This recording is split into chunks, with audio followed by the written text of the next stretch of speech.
In the over 2 years that I have been doing this radio program, I have been blessed with a number of outstanding guests. And there's one guest that I haven't had on in a while. You may have forgotten about him, but you need to hear more about him. He's my good friend, Bob Parks. This is Truth to Ponder with Bob Bierman. And welcome to the Monday edition of Truth to Ponder. And I'm your host, Bob Bierman. Now, it's got to be well before the year 2004 when I was first introduced and started reading online on a pretty regular basis material from Bob Parks. At that time, he had a website called Black and Right, and now along with his wife, Laura Erickson, he has a site called Black and Blonde Media. And I really have enjoyed the material that he has put out over the years. He is as he says, the uncomfortable conservative, because he says it as it is. He addresses some issues that a lot of people are afraid to address because you might be called a racist or something really terrible. Bob Parks is a veteran. He has spent a lot of years in media, very talented, very objective, and has something that a lot of people in journalism completely lack today, that being common sense. You put on MSNBC, ABC, CBS, any of the American broadcast media, the BBC for that matter, I don't care. Australian Broadcasting Company, all of it, Canadian Broadcasting. They're a bunch of liars. And they're all water-toting an agenda. And they don't mind lying to you and keeping us divided. And Bob Parks, since, I guess, way back when I first started reading him, has been addressing those issues in a way that a lot of people would be afraid to say. And that's why he's my guest again today in the program. He's just an incredible guy. And it was funny. The other day, I got a text from Bob saying he's like I am, looking at all these pundits on whether it's regular TV, conservative TV, doesn't matter. The election cycle of 2022, there's so much noise out there. Wow, and so he was just frustrated. He said, I've about had it. And he's like I am. We've also about had it with phony and fake conservatives that run around trying to, pander for our votes every 2 to 4 years, depending upon whether it's a congressional or presidential election, 6 years with a senatorial election. And basically we're being tired of being spat upon by so-called conservatives. And so Bob said, I want to talk about that today. And that's why Bob is on the program. So my guest today from Black and Blonde Media, Bob Parks.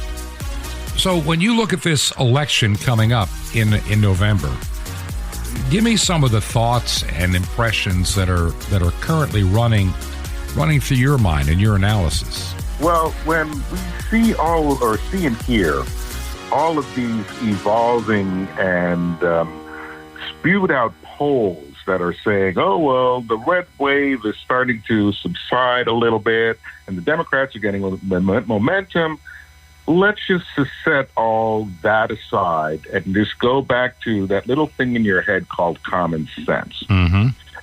At this point in time, yes, there is a very, very good chance that the Republicans are going to take the House, take the Senate, and despite what any of the people that people consume on the news, as far as newspapers or TV, you have to look at these things. Not you, but people in general have to look at these things like getting ready for the Super Bowl. Right. You have two teams. You have a reasonably good idea which team is going to beat the other one. But for the run up to the Super Bowl, the media has to have something to talk about. Oh, that's right. And they have to create some kind of drama, because if we already know who's going to win, then there are going to be a lot of people who are probably not going to even watch the game. And if they do, they're going to tune in to the very end to see it. And that's going to affect advertisers. In the world of politics, that affects donors. We can't have donors thinking that, well, the Republicans are going to shellac the Democrats, so why even bother donating to the Democrats? That's right. I mean, why would anybody need any money? That's right. Right. On either side, if you already know, because at the end of the day, at the Super Bowl, it doesn't matter what the hype is. It all comes down to what happens on the field. So in the case of politics, it doesn't matter what they tell us, how much money is spent. At the end of the day, it's who gets into the ballot boxes and who has the greater turnout. Now, thanks to Joe Biden, and I've been looking at the whole Joe Biden administration as if it was a proposal. If the guys from Monty Python were sitting down at a table and they were trying to come up with the plot line for a satire on an American presidency. Right. And then you have, well, let's pick the old doddering fool and let's get for the vice president. How about a black woman who is totally unqualified? Now, they could, and then you look at the very things that Biden has done as far as, well, you have a secure border. Well, let's undo that. We have a great economy. Let's spike inflation and demonize the energy industry. So nothing can every single move they made would be something that the Monty Python guys would snicker at, but they would think it was too unrealistic to do. And we would do that in this context because it is so ridiculous, it makes it funny. Because nobody would really do that. Right. But we are. Going into the midterms, there is no, and even going back to his Darth Vader speech. Oh, yeah. He has given Republicans every single incentive to show up at the polls. There is not going to be any kind of wavering on the right. Now, the left, here's the problem. For the left, they have a choice. And we know how arrogant some liberal Democrats can be. They can either admit that they really screwed up in 2020 in voting for Joe Biden. Right. Everything that has happened since is basically their fault, not Joe's, because they had to vote him in.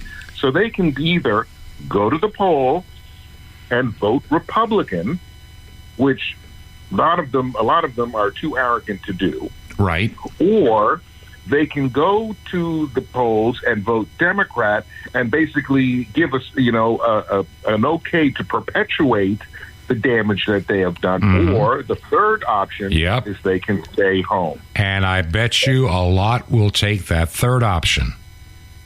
And so for that reason, that's why you've got all these pollsters. Now, the pollsters are another racket because, I believe we've talked about this before, they always oversample Democrats so they can give their preferred media outlet. Yeah, by about 5% on average, if I remember correctly, something that I just recently saw, literally 5%. Yeah, roughly about 5%.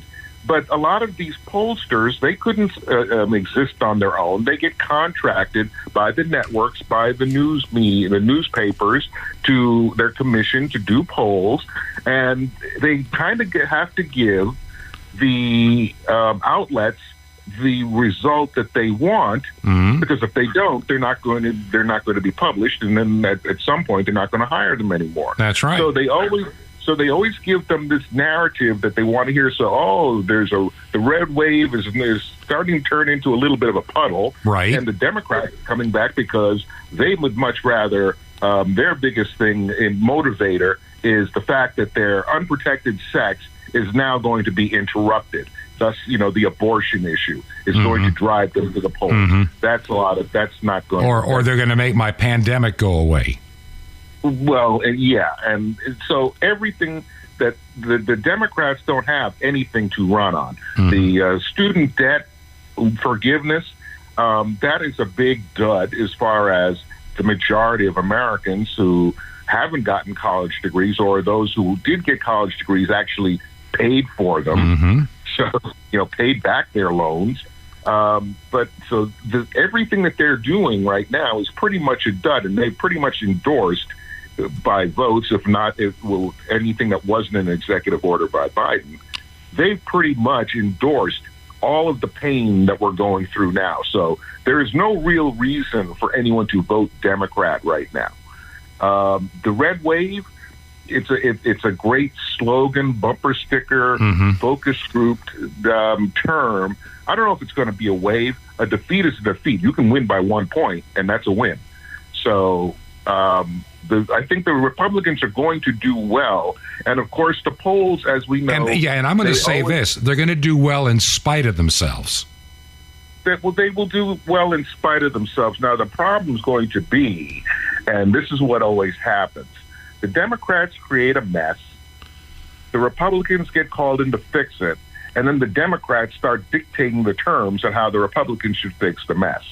The mess right now is everything that Joe Biden has done. Now, if the Republicans take the House, the Republicans take the Senate, yeah, they can oversell and say, this is what we're going to do. But at the end of the day, Biden either has to sign or veto whatever the Republican Congress does. And they're not going to have the majority to override the veto.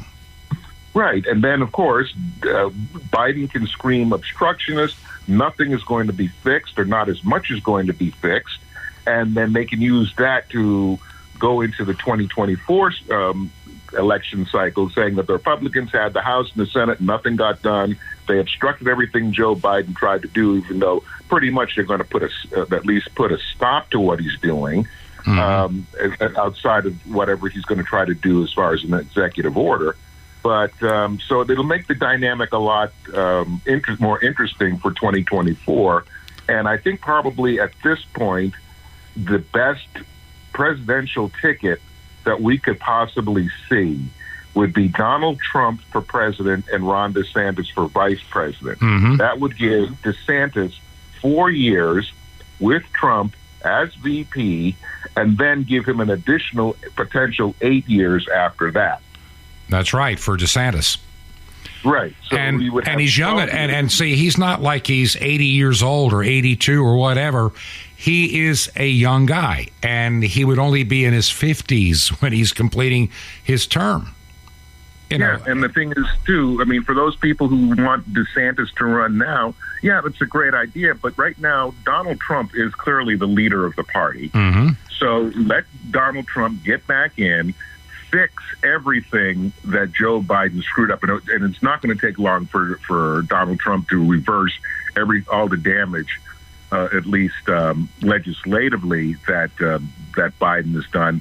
The after effects will take maybe a little while, maybe take a year or two, but people will see the instant relief when energy prices, when we start investing in energy again and going back toward energy independent. Now, the border situation is going to be very interesting because if you look at, we're averaging about 2 million people a year, or a million and a half. Well, it was about 1.7 million the first year, 2 million plus. It's going to be probably 2.5 million by the end of the second fiscal year of Biden, and who knows within the next 2 years how many more. So it's going to be very interesting to see how he can solve the problem, whether it's going, because we've always heard Democrats also say too, you can't just deport everybody. I think we can. And the thing is that, and I wrote a piece a few months ago that I predict, because the Democrats have always been talking about, and the media has been talking about, a civil war in the country. Right. And I believe personally the next civil war, should it happen, is not going to be between whites and blacks and Democrats and Republicans, but it's going to be between Latinos, American-born Latinos, and the illegals. Because the illegals are going to, they basically, since a lot of them, too many of them don't know English, they're going to gravitate toward the Latino areas, and they're going to start taxing that infrastructure. There's going to be crime. There's going to be poverty, and the American-born Latinos are going to have to physically make life so miserable for them that they're going to want to leave. Now, the people from all the other countries, that's going to be a very interesting dynamic, especially those with terrorist ties and the havoc that they're going to probably try to wreak within the next couple of years. And those coming from Venezuela, the Venezuelans, they're going to be. I mean, I'm sure once there's a Trump presidency, if they are pushed to the point where they want to leave. I'm sure Donald Trump, the American taxpayer, will foot the bill to fly them back to Venezuela. And I'm sure Donald Trump will have a way to sit down with Maduro and just say, hey, you got to take your people back. And economic sanctions, whatever deal that he can come up with to get them to take the people back. I mean, he'll tell Biden to pound sand. Trump can come up with some kind of deal when he puts his mind to it, I'm sure. You know, looking at the election, there's several things that have disturbed me like you. For a while, you know, Mitch McConnell was sounding like we can't win, and we're just going to have to learn how to get along. Lately, though, he's acting like he's slightly more optimistic. What's going on with Mitch? Well, you know, you spent some time in this area of Virginia, or, you know, the Beltway area. And we know that, well, for example, the median income for a person in the United States is somewhere around $44,000 to $45,000. Now, people who work on Capitol Hill make anywhere between 3 and 4 times that a year. So they do not feel the pain that the American people do. But they're about you. They're about you. And have you noticed something? And I did a little quick math, and I don't know if you picked up on this. With the interest rates going up, and you look at some of these people that were able to afford these $500,000 homes. Well, with the interest rates going up, because, see, people don't look at the price of a home. They look at how much they can afford in their monthly payment.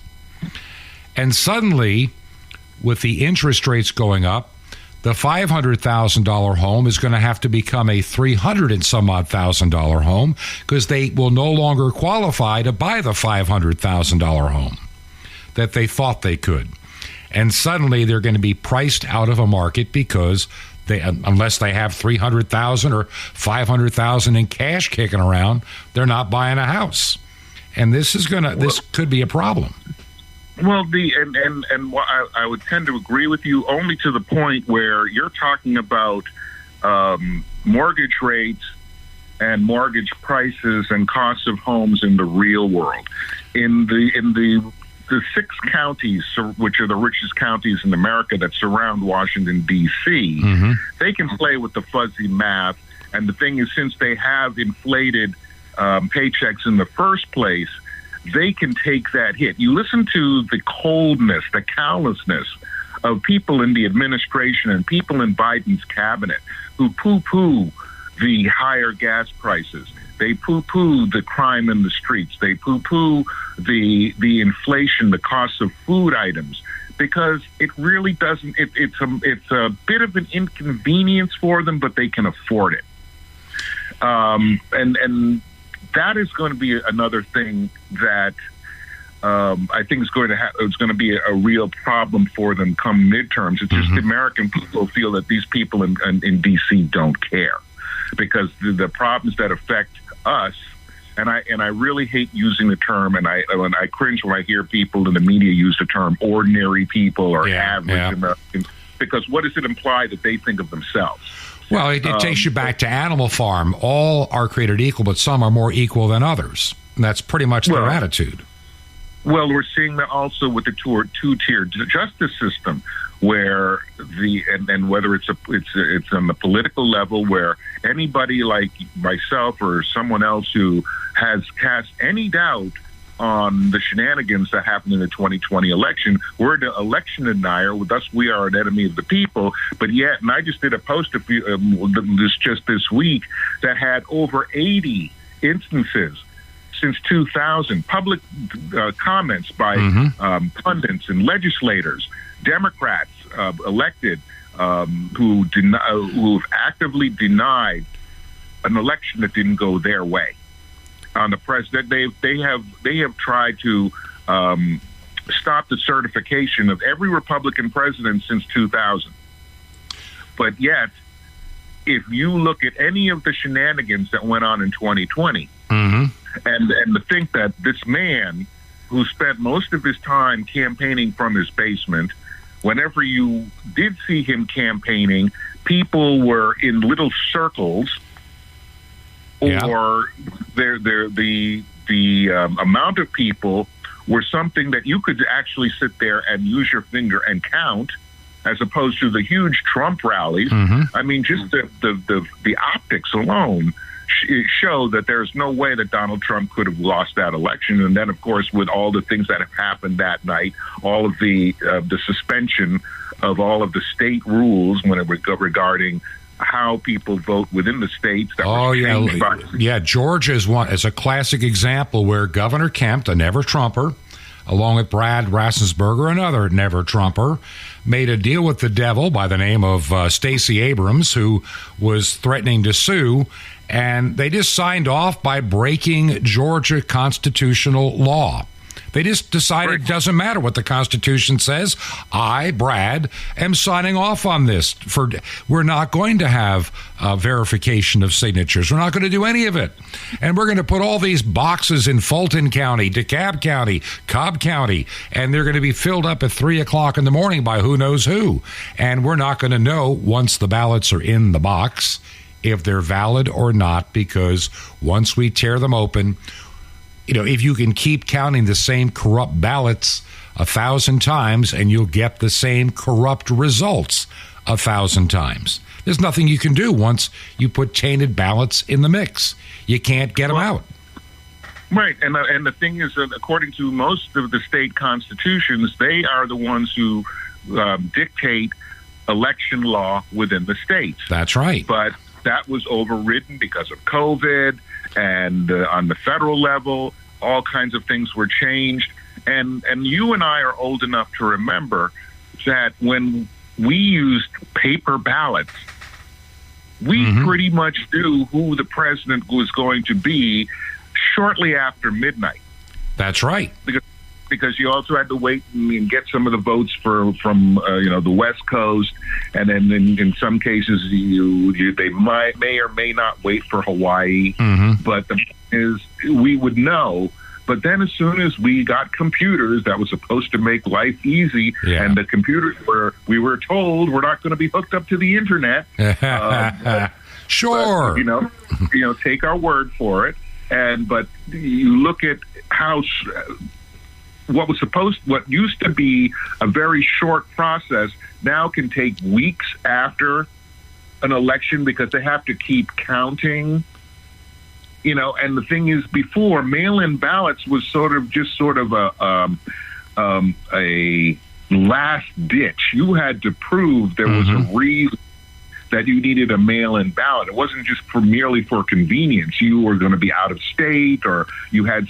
But now anybody and his brother can get a mail-in ballot, and you could do a mail-in ballot and still show up at the ballot box on election day, and they couldn't turn you away according to the new rules. And why is it that so many other countries around the world have outlawed electronic voting machines? Because they know the possibility, if there's even the slightest possibility of fraud, we don't want it. But yet here in the United States, they're pushing them. We use election machines that were built in other countries. That's right. And also, and think about this.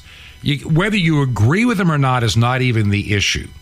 But you get a guy like Mike Lindell, MyPillow, and he is convinced, and he spent a lot of money, whether you agree with him or not. Why in the name of all that is unholy is the FBI wanting his cell phone? Why are they stopping him at a Hardee's drive-in window? What has he done that requires him to be treated like a common criminal? He challenged the Biden administration. He challenged the election. So the FBI has become a rogue agency, in my opinion.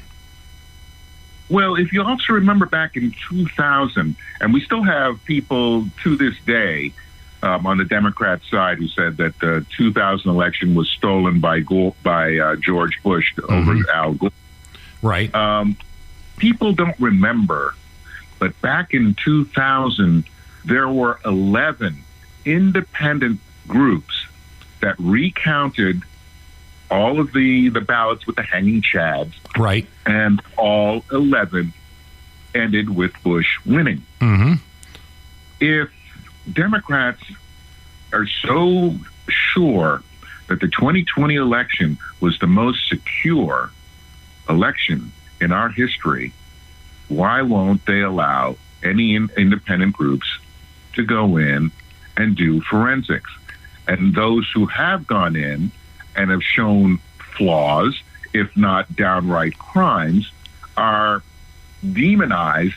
They're called all kinds of and whenever, also another thing too, whenever I hear something is a conspiracy theory, well, based on everything that's happened since 2016 with the Russian dossier. Oh, yeah, collusion, the collusion delusion.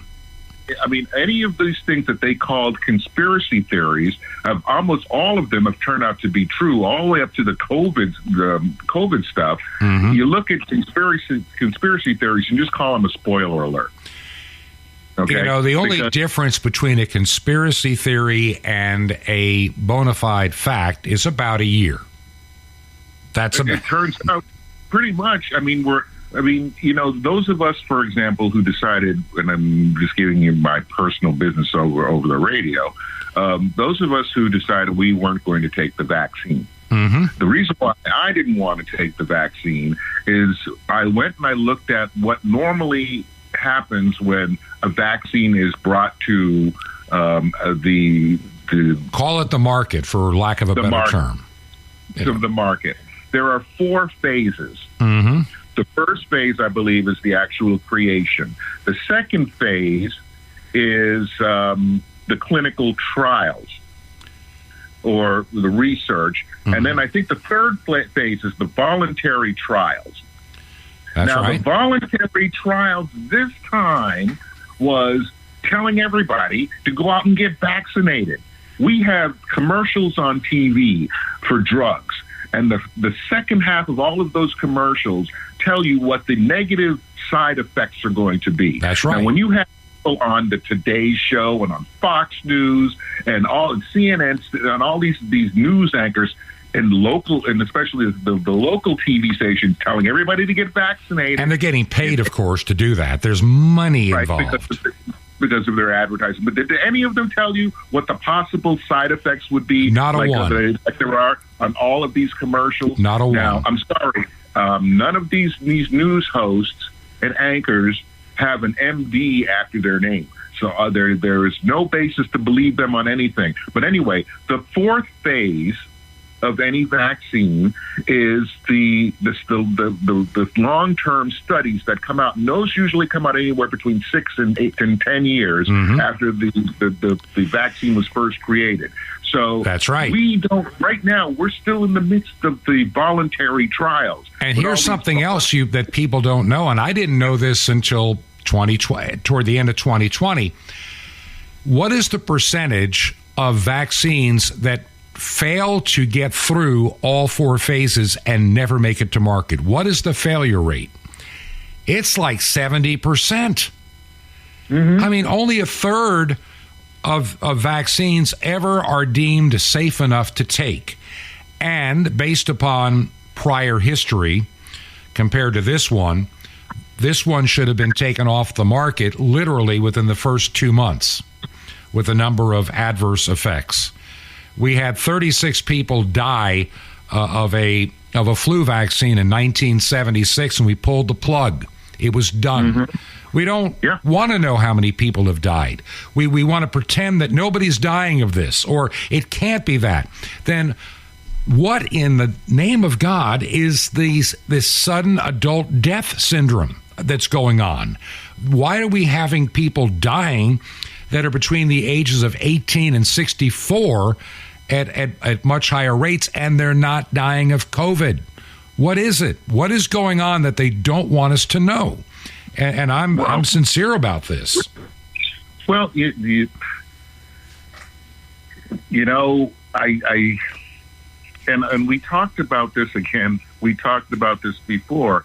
The in 2019, near the end of 2019, if you remember, Donald Trump was in the midst of negotiating a deal with China on trade. And it was a deal because, Donald Trump has been saying for literally decades that China's been screwing us. He was pretty much leveling the playing field and of course, China didn't like it. And so coincidentally, near the end of 2019, getting ready for the 2020 election, all of a sudden, COVID comes along and it screws everything up. Absolutely. So whether COVID was a bioweapon, which a lot of people are more and more leaning toward. And whose bioweapon was it? it was a bioweapon that was created that would have crippled, that was meant to cripple the U.S. economy, which is what Donald Trump's deal with China would definitely have adversely affected the Chinese economy. But again, you look at you were talking about all these people who are dying. Remember when they used to say about when it came to celebrity death, they always come in threes? Yep. Now we're getting them like, one or two every week. Mm-hmm. And a lot of people was hearing more stories about young, fit athletes in their early 20s in college that are dropping dead of heart attack. Mm-hmm. And the thing is, we do not know, and it's not going to be for another 5 or so years before we start knowing what the real adverse side effects for this are. But also, remember the polio vaccine? Yes, I do. The polio vaccine, you only had to take once because it was what was called a vaccine. And it was, and the terminology of what was a vaccine at the time was you only had to take it once for it to cure or stop whatever it was that it was to fight against. For some reason, we've got a vaccine nowadays that you have to get boosters for.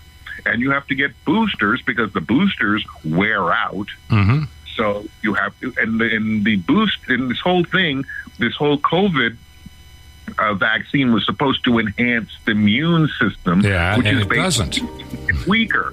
So basically, they are giving everybody a mild but permanent form of AIDS, which, AIDS is the acquired immune disorder, but basically it's the immune system. They're giving everybody AIDS. And the sad part is many people are not going to want to believe that truth. And my guest today is Bob Parks from Black and Blonde Media. You can find his website at blackandblondemedia.com. That's blackandblondemedia.com. And Bob will be right back with me after we take this break. I want to thank all of you that help keep this radio program on the air each and every month on shortwave radio. Many people are discovering us for the first time. Yeah, we're growing as a podcast, but we're still also growing as a radio program. So keep us in prayer if you would be so kind. And if you can help with the monthly airtime bill, October is going to be here, real fast. If you can help us out, would you consider making a check payable to Ancient Word Radio? That's Ancient Word Radio. We have a new mailing address, and that address is real easy. Post Office Box 510. Post Office Box 510. The city is Chilhowie, Chilhowie, Chilhowie, Virginia. And the zip code in Chilhowie is 24319. That's 24319. And we'd appreciate it if you'd let us know also how you listen to this radio program. This is Truth to Ponder with Bob Bierman. The time to prepare. Shalom Aleichem. This is Jonathan Kahn, your Jewish connection, bringing you the riches of your Jewish roots in Jesus. Now get your pen out as fast as you can so you don't miss out on receiving a special free gift you're going to get and love in a moment. Rosh Hashanah, or in Hebrew, really in the Bible, it's Yom Teruah. the day of the trumpet blast. Comes from Leviticus 23. The Lord commanded, he said, speak to the children of Israel, saying, in the 7th month, on the first day of the month, you'll have a rest, a reminder by the blowing of trumpets. What was this day called the Feast of Trumpets? It was a day when all they did was sound the shofar, the trumpet, the ram's horn. All they did the whole day was sound that. Why? What does it mean? Well, the shofar was the instrument of the watchman. It was the sound of the alarm. It was the sound saying, get ready, prepare, wake up, rise, get ready, something's coming. So the day, you have now a whole day when you have a day of alarm. It's saying, get ready, get ready, get ready, wake up. Because in 10 days comes the big day, Yom Kippur, the day of judgment. And so what this means, the meaning of this day, it's a prophetic thing here, that God is saying, wake up, get ready, because we will all meet our Maker. You will meet your Maker. Don't get lost in all the details of life and forget the purpose. Prepare. Now the time that you have, now is the time to prepare for the Lord. Do whatever you have to do. Make right. If you're going to repent, do it now. If you're going to live right, do it now. Don't wait, because you don't have forever. Because the trumpets are sounding. Eternity is coming, and you will stand before the Lord. And this life is the Feast of Trumpets, the day you have to prepare. Want more? Well, ask for the Feast of Trumpets. And now the free gift for you, the mystery of the temple doors. You'll love it. And sapphires with the riches of your Jewish roots in Jesus. Special teachings, updates on Israel, world events and prophecy, and the secrets of strength and victory for every day of your life. So how do you get these gifts absolutely free? Easy. Just remember Jesus' real Hebrew name, Yeshua, and you dial it. That's it. Just dial 1-800-YESHUA-1. You will be blessed, but call now. That's 1-800-YESHUA-1. Now, I invite you to join me in bringing salvation back to God's ancient nation, Israel, and all the unreached peoples on 5 continents, over 1 billion people. It's amazing. You can broadcast the gospel on shortwave radio. We do it every week and blanket the earth. Just call 1-800-YESHUA-1 or YESHUA-1. Or you can write me direct at The Nice Jewish Boy, Box 1111, Lodi, Lodi, New Jersey, 07644. That's Box 1111, Lodi, Lodi, New Jersey, 07644. Till next time, this is Jonathan Kahn saying, get ready, my friend, be right with the Lord, hear the trumpets, in the name of Messiah, Or HaOlam, the light of the world. This is Truth to Ponder with Bob Bierman. And welcome back to part 2 of the Monday edition of Truth to Ponder. I'm your host, Bob Bierman. My guest today, Bob Parks from blackandblondemedia.com. And Bob, as we went to the break, you started talking about the vaccines a little bit and some of the potential problems. Now, here's my question.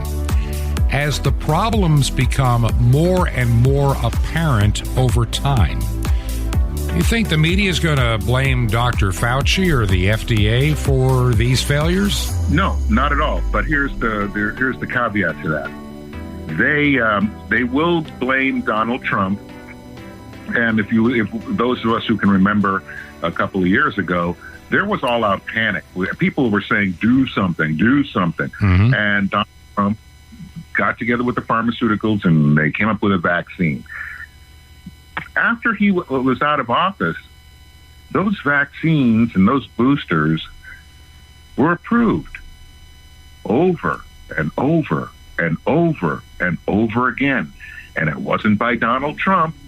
Mm-hmm. It was by these learned health officials and scientists and doctors who knew all the science. They should have caught this, but instead they kept on pushing it. Mm-hmm. So, yeah, they can do that. But, the thing is, if they want to force people to wear masks and wear face shields and scare them into doing that, that was their problem. Ever notice how Lloyd Austin, when he wears a face mask and a face shield, he looks like Darth Vader? Well, he does. I'm sorry, walking around the troops like that. I saw a picture of his face shield, and I'm going, this is reviewing the troops with Darth Vader. And it definitely exudes the testosterone and the toughness of the military to have the head guy walking around in a face shield. But the point is, or Biden in front of Dante's Inferno. Yeah, but the Democrats have been pushing this fear while everybody else was trying to get beyond it. And so you still have people walking today, even though Joe Biden on 60 Minutes said that the pandemic is over, there's still a lot of people walking around with masks on their face, and that's fine. But if the cloth mask, and the thing is, if you're walking around in a cloth mask and you're walking by a McDonald's and you can smell the burgers, those masks are worthless. And people should have gotten that common sense by now. But they don't. They don't. They simply have been brainwashed, and they can't think anymore. Well, they think in fear.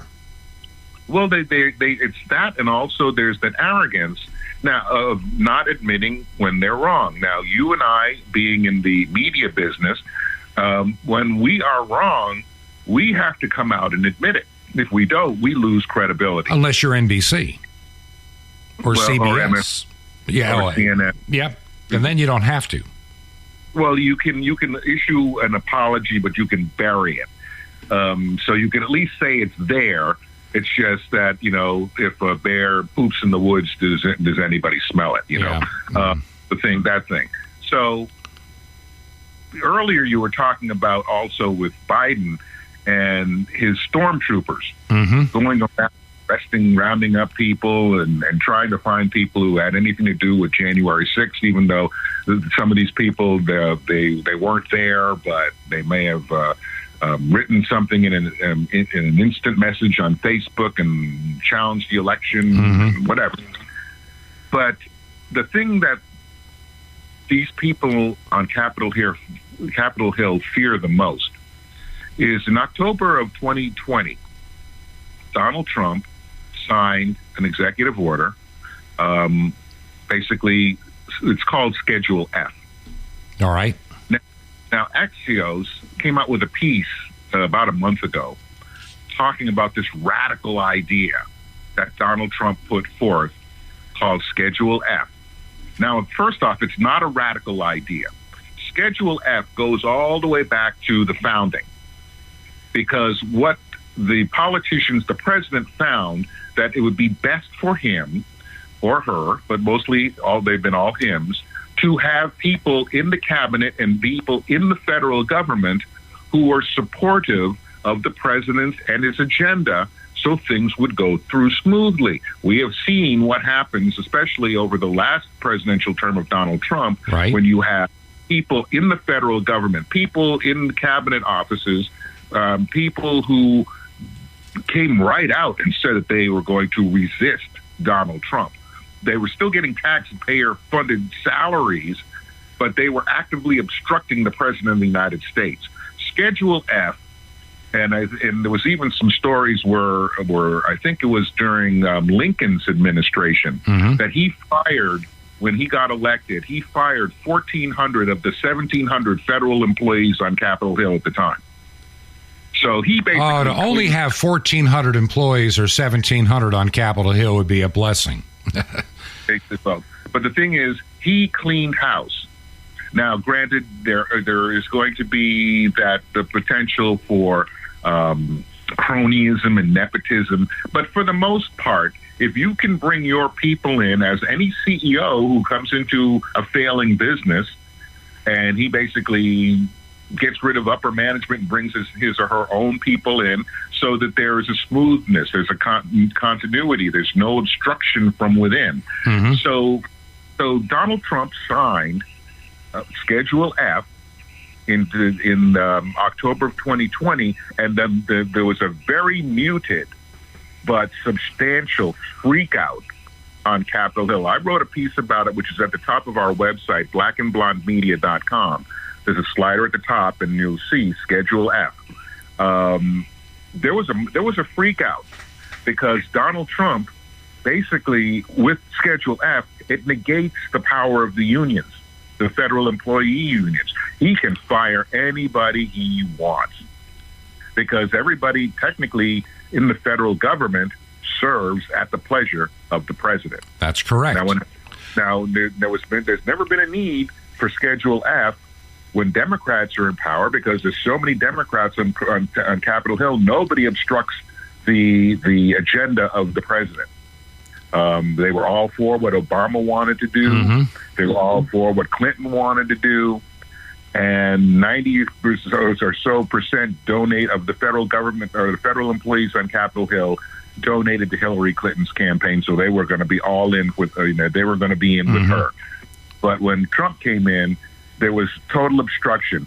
He has learned so much from his first term as far as the people that he's going to bring in, and hopefully not as many of the self-serving backstabbers. Oh, yeah. But, the federal government, federal employees who basically were mutinous will all be getting pink slip. You think you hear freakouts when there's a potential for a government shutdown? Wait till you have when the word goes out there's going to be mass pink slips going out. That's right. And all of these people who are getting these inflated salaries at taxpayer expense now have to join the real world outside of the Beltway. Boo-hoo. And have to get real jobs. Mm-hmm.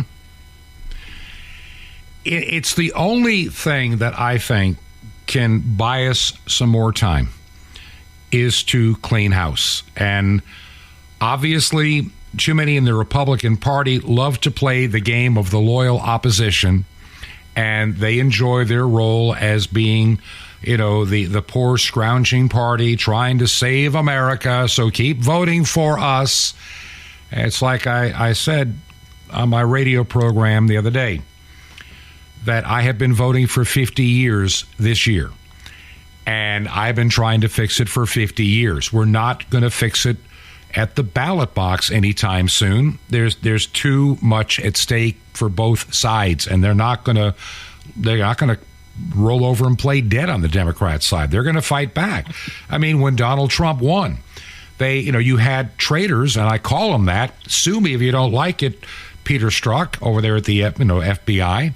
You're a traitor, and you planned a coup to unseat a duly elected president. You tried to keep a candidate from running, you and your lovebird. So I don't want to hear from those people. They're part of the problem. They need to be fired. They need to be investigated.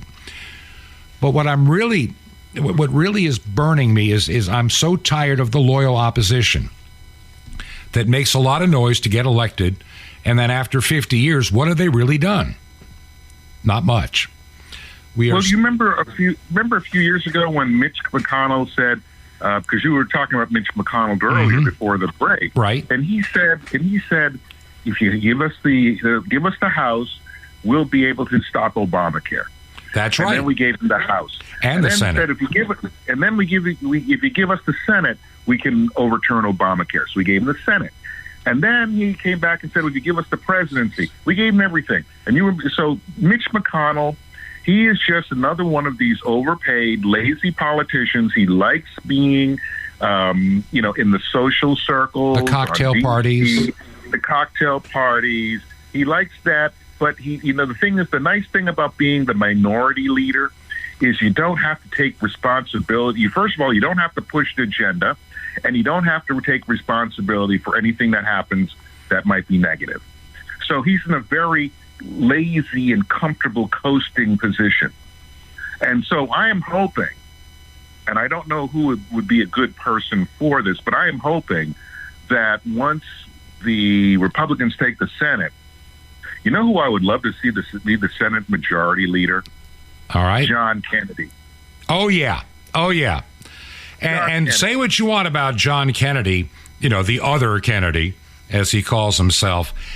Look at his educational background. This guy may talk like a country bumpkin from Louisiana, but he is no man's fool. And he can assess quite well the condition of our nation. And I think he'd be a force to be reckoned with if he was in charge of the Senate. Schumer could never out-debate him. No way you could do it. Well, Kennedy can slap you in the face with a smile. You know what I mean? Yeah. He can rip you to shreds and just do it in a way that's kind of quaint, Mm-hmm. And the thing is, he doesn't talk down to the American people. He just sort of talks in a language that everybody gets. There's no nuance. There's no parsing that's necessary. That's right. He just sort of just gives it to you. And I think he would be, because I'm sure Ted Cruz would love to have it. We don't need to have Ted Cruz up there. There's some other. I like him, but he's all right. I think someone who's measured. I think Kennedy would be a really good choice as a senator. Now for Speaker of the House, it's looking like it's going to be McCarthy, but I would love to see a Jim Jordan be up there. Oh yeah. The thing is, and we know it's not going to happen, but it would be great to see Donald Trump as the Speaker of the House because, according to the Constitution, you don't have to be an elected official to be the Speaker of the House. That would be fascinating, and that puts him in number 3 in line. So if they impeach, should they get both Harris and Biden, the Harris-Biden administration being gone, it would make him the president again. Well, the thing. One thing I am hoping, and I know that the Democrats will all of a sudden start screaming that the impeachment process is really divisive after they've tried to impeach Donald Trump twice. But they would have gone for a third. They were preparing. They were trying to do it like the real quick deal, but for the third one after January 6th. But here's the thing: I would love to see the Republicans impeach Joe Biden. Because if they did that, that would make Kamala Harris president. Mm-hmm. Now, the funny thing that would be great about that is now all of a sudden you would have the first woman of color, quote unquote, as the president of the United States, which would mean that she would be pretty much the automatic Democrat nominee for 2024, right? You think. But of course, you would have a lot of other Democrats that wouldn't want her because she's Kamala Harris. That's right. They didn't want her the first time. So to see the inner turmoil, tumult, whatever you'd want to call it, between the black Democrats and the media and the MSNBC types going against the New York Times and the Hill and all these other people who are saying that Kamala Harris is a word salad disaster that can't possibly win, and so they'd be slinging the race card back and forth. This would be just sit back and do the popcorn thing. This would be so much fun to watch, and they would pretty much have to run Kamala Harris for the presidency. All the way as we watch that thing go. I'd be sitting out there with popcorn, in the cold, watching that plane coming down in flames, ready to hit the ground. Could you imagine the debates with Donald Trump, or even Trump or DeSantis, whatever, against We Kamala do the Harris? things we do because we have to do those things that we do. This is going to be what we're getting into. Oh, it would be, again, the Monty Python guys wouldn't, they would toss it. It's too unbelievable. It would be too unbelievable. Hey, in the few moments we got left here before we run out of time, last week we had the Tasha James up in New York, the Attorney General of the state of New York, is filing a civil lawsuit against the President of the United States and his family. If it was a criminal crime, why is she not doing a criminal lawsuit? Because she probably has no case. And notice she filed it in such a time where it'll never get to court before the election, which she is trying to win re-election in the state of New York. Well, she seems to be the only attorney general that I can recall running for office in this country that didn't run on a platform of crime or trying to eradicate. Well, she did. She gave more crime. Well, she ran against, I'm going to go after Donald Trump. That's right. That's what she ran on. And so she has to deliver. And the thing is, and if the Trump family business was so corrupt, why didn't anybody go after them prior to 2015? Well, and the thing is, and why did it take her almost 4 years to come up with a lawsuit that's going to go nowhere? It's going to be a civil lawsuit, and it's going to run out of steam. Look, to make the claim that they committed a crime means that every bank, these New York banks that are mostly run by Democrats, were participating in that crime. She's never going to prosecute it. Well, also that business model, whatever the Trump business model is that helped him get to the $1 billion empire that it has obviously been replicated by companies in New York State, New York City proper. She could be basically either she's failed to bust all of them, or in this case, it's just a vendetta witch hunt. And it's an election stunt is what I'm going to claim. I'm going to say election stunt because after this, it'll be, she'll make some noise. But I'm wondering if she, well, I don't think she's in trouble in New York, unfortunately, unless they have a good candidate. And unless people are finally sick of the crime, she'll be there again, sadly. Sadly. Well, we'll have to wait till Election Day to see, because the polls are not going to give us any hint. No, not right now. And I think Zeldin actually has a chance in New York State. I really do. I think that Kathy Hochul is not endeared herself to a lot of the population, including many on-the-fence Democrats. I just don't think she has. New York City and New York State is not Martha's Vineyard. These people who live there have to live with the crime, have to live with the filth, and they know nothing is going to change if they keep voting Democrat. No, so unless they want to... In the last minute before we run out of time, any last thoughts that you want to share before we run out of time? Well, just people don't listen to the polls. If you're going to listen to the media, listen to both sides.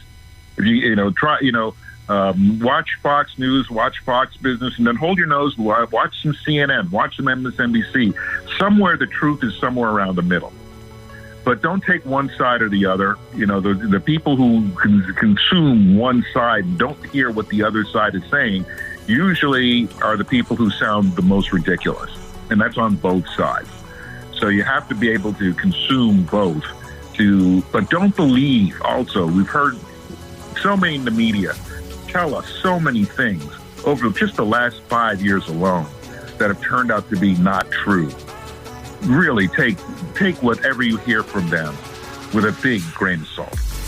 And my guest today, Bob Parks of Black and Blonde Media. I can remember going back to like I say, the early 2000s when it was black and white. And I've been reading Bob's material for, about 20 years now. And I would encourage you to do the same. Bob's website is blackandblondemedia.com. That is blackandblondemedia.com. And I hope that you'll take the time to visit and read a lot of great material there. Bob calls himself the uncomfortable conservative, and you can understand why. He does take on issues that a lot of conservatives, and you can understand it in this very polarized day and age, would be afraid to touch. We'll have to have you back on again very soon. If you believe in our radio ministry and work here, would you help us out to stay on shortwave radio? It's still, I'm sure, the most listened to aspect of this program. Yeah, we're growing as a podcast. And we've been on a couple of secular regular radio stations. There's one I'd like to continue with. I'm not sure if we can. We're debating it right now. But we need to hear from you to stay on radio, because radio airtime is not free. If you can help us, would you consider making a check payable to Ancient Word Radio? That's Ancient Word Radio. Our new mailing address, the old one is still good to the end of October, but the new one, very, very simple. Post Office Box 510. Post Office Box 510. The city is Chilhowie, Chilhowie, Chilhowie, Virginia. And the zip code is 24319. That is 24319. And you can also support us from our website, truth2ponder.com. This has been Truth to Ponder with Bob Bierman.